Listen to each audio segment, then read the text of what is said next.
guys, this is King here, bringing you another talk and discussion on my Resident Evil 7 retrospective. Today's subject will be on Albert Wesker and whether or not he is going to be in this game and how he could have possibly survived. Now, Albert Wesker, as we all know, fell into a bath of lava while infected with Ouroboros and was submerged halfway through it before having his head taken off by two rockets that were fired at him from Chris Redfield and Shiva Alamar, and yeah, he pretty much died, or we are meant to presume he died. Remember, this is a character who died once before in the original game and was brought back in Code Veronica, so this is a character that's faced death many times, and especially in Resident Evil 5, if you remember again, he did die for a second time when Jill threw herself at him and they both fell to their deaths over a cliff overlooking, the Spencer Mansion overlooking the cliff. So that's the second time Albert's died, and this being the third official time. But what if he survived? And if he did survive, how could he have survived? Now, years ago, I believe this was around the time when Resident Evil 6 came out, or when Resident Evil 5 had come out afterwards and before, I'm not too sure, somewhere between then or after, one of the producers or one of the developers that's worked on the games came up with his own conclusion on how Wesker could possibly come back, and that being that Ouroboros could have technically been heat resistant. Yes, it wasn't really heat resistant, fire was its weakness, but the thing you need to remember is that Ouroboros had weak points that you had to destroy in order to officially get it. Fire just sort of made its weaknesses exposed, but other than that, it didn't actually kill the black fluids itself. Now, the big question, however, is it possible that maybe Ouroboros cocooned itself around Wesker and he regenerated and was taken back out? I don't know. I mean, it's a decent explanation, but at the same time, it's a ridiculous one. Maybe it's something to do with Alex Wesker and our research in trying to transfer minds. Again, anyone who's played the Japanese dub of the game, Alex Wesker shows a lot more appreciation and love for Albert than the English dub does. In the Japanese version, she misses Albert greatly and is sad for his demise, to the point where she even wears a bracelet that's been made from like hardened lava sorts as a remembrance to him. And towards the end of the game, when she's playing the piano, it's a symphony to Albert Wesker himself. So this is a character that was deeply in love with her own stepbrother. So could she have possibly done something to bring him back? Maybe, I don't know. Anyone who's we keep coming back to Umbrella Corps, anyone who's played it knows that there are hints that maybe Albert is coming back. We don't 100% know. The big question is, how could he have? Did the mind transfer do this? Is the C virus possibly potentially evolved? Maybe she got Albert's DNA from the remains of whatever was left on the volcano, perhaps. Maybe blood that she had beforehand and she used C virus to bring him back in another point. I don't know. But there are many ways at this point in time for a dead character to technically come back, but are these enough reasons? A lot of people theorize that the Albert Wesker in Resident Evil 5 was a clone. First off, yes, clones do exist, which were introduced in Code Veronica.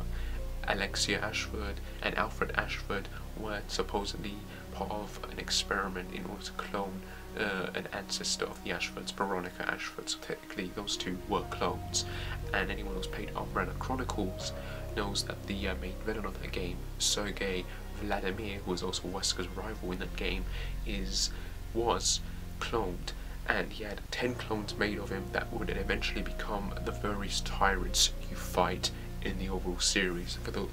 In other words, Resident Evil Gun Survivor, which was meant to explain where tyrants come from, is no longer canon, because Umbrella Chronicles technically went ahead and explained that the tyrants come from Sergei Vladimir, and that there were 10 of them made, and if you actually count it up, it does sort of add up with maybe 3 or 4 more missing somewhere.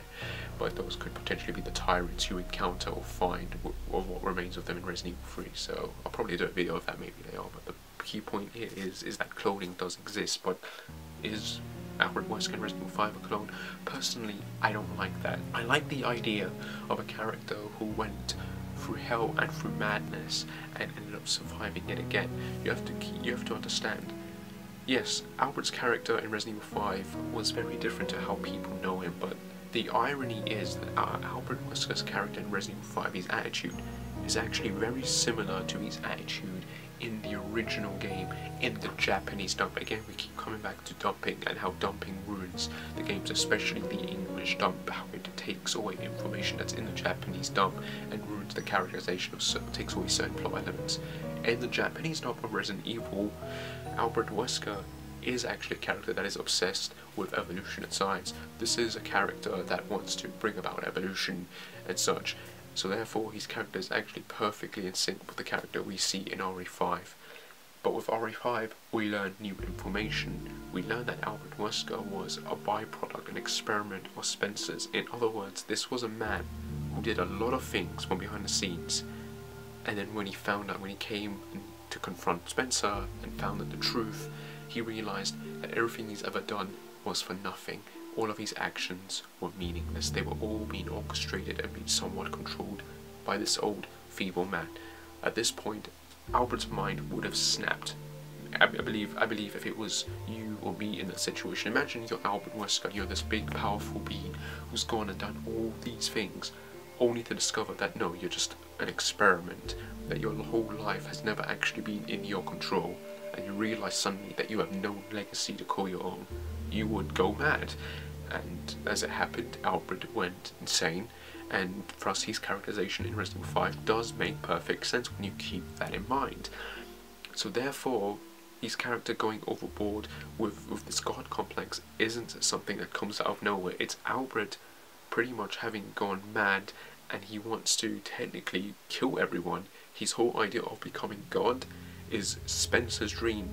And I don't really even think I don't honestly think deep down he just wanted to murder everyone, because making a virus like the Ouroboros and what it does and what it did, that is insane. And therefore, it only makes sense that after all, during the boss fight he does say the human race requires justice. This isn't a man who wants to even bring about change. This is someone who is obsessed with bringing murder to the entire world, and if a few people survive, fair enough. Maybe those people in a way can be like him, someone he can share his power with, maybe find his equals, so to speak. But the point is the revelation of where he came from and how he was made, and what he called his own, what wasn't really his own, drove him to the edge of insanity. And that's what as they say, madness is like gravity. All it takes is a little push, and Albert lost it, and therefore his characterization in RE5 makes sense. However, if they bring him back, is he going to be the same? To be honest, I don't think so, and the reason I say this is because of Jake Mueller, aka Jake Wesker. The fact that Albert has a son now, and if Albert even knows this, it would probably make his mind, he would probably change his mind about wanting to destroy the world, for the simple fact that he would have to come to the realization that he actually does have one thing in this world that he can call his own, and that it is pure, and it is his legacy, his one true legacy, that being Jake. So at this point, with him having a son, it would be good to bring Albert back in a way, to have this sort of father-son confrontation. Again, if anyone who's ever read the extended files for Resident Evil 6, you all know that the reason Jake even ends up getting pissed off over Chris for having killed Wesker isn't because he's upset that his dad's dead. He's upset for the simple fact that he's not going to be able to fulfill his mother's last wish, and his mother's last wish was for him to find and meet his dad, and he can never do that if his dad is dead. However, his dad is alive, could be alive. That is potentially something he can finally cross off his list. He can finally accomplish the goal that his mother wanted him to do. And it would be nice for that to happen. And also because you have Alex Wesker now, somewhat in the mind of this little girl, Natalia, we have the potential to see a Wesker showdown of sorts. That said, if Albert does come back, if Albert Wesker does potentially come back to the series, I wouldn't want him to be a villain of sorts. If anything, I would want him to be this sort of anti-villain, anti-hero who will still screw stuff up, fuck with the characters, and, you know, beat up Chris whenever he encounters him. But if he meets with Jake, I would like there to be some sort of understanding, some sort of, you know, where he will help his son if needed. Of course, that's just me as a fanboy speaking out, because I would very much like to see that happen. But this being Capcom, I probably won't. But then again, never say never. I mean, we all wanted a game with Barry Burr in it, and we wanted Alex Wesker to be one of the villains in a future game, and we ended up getting Revelations 2, and it did a lot for us. So potentially stuff like this could happen if Capcom have the right writers on board.